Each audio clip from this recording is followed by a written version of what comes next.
They are original photographs from 1928, and it would be and on the trail of Nephilim 2. I just can't tell you where it's from, but I have vetted this. I've had experts literally look at the photographic evidence, and we have an 8.5 footer somewhere in the United States that's just probably below. And that's what they're talking about. One researcher in photographic analysis put the particular skeleton at 1 over 9 feet. But we're being conservative and saying 8.5 feet. What's interesting here, George, we see the same type of elongated skull that we do in Peru. And that's, of course, thousands of miles away. But we see that black cone head shape. I found one photograph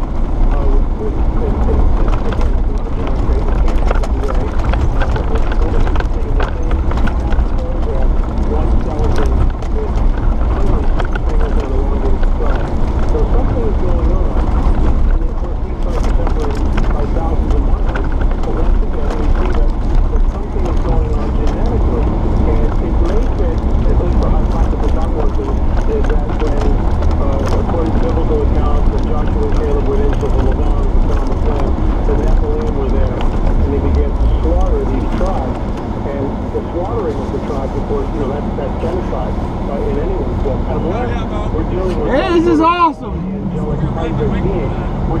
This is awesome. Yeah. Into Northern Europe and across and came down to the Americas. I don't want to be a mic hog here, but let me just close and say this. I've been in discussions with a Native American warrior here in the States who has told me the all people all talk about red-haired giants who were cannibals that were here before them, and that their people have to war against because they were constantly taking people and cannibalism and this whole war thing. And it's not only in one tribe, it goes all through. Let's do this. Were there other bones found near the skulls? Yeah, of course, one would expect that you would find a skeleton intact.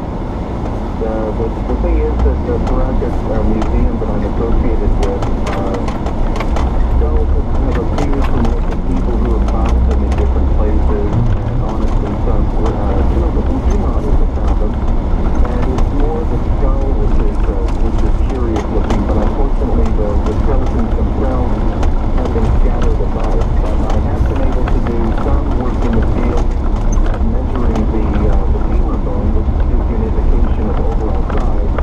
And many of the Paracas seem to be 5 foot 10, 6 feet, or even 6 foot 2, and that's not as normal for us. But in Peru 2,000 years ago, those were represented.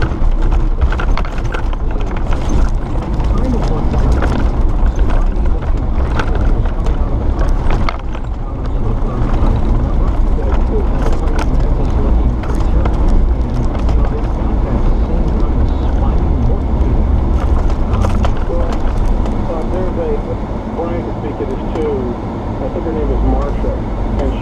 incredible digital images of what, in other words, she's taken the skull and put flesh on it, sort of like a forensic artwork type thing.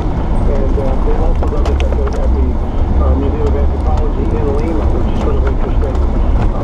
We really don't know how these people look. One of the interesting features that Brian and I both looked at is, of course, the hair color does not fit Native American indigenous people.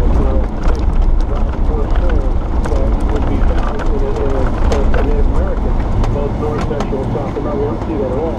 What we do see is red hair. We'll talk about that a little bit later. What's up? About ready to head out. Yeah?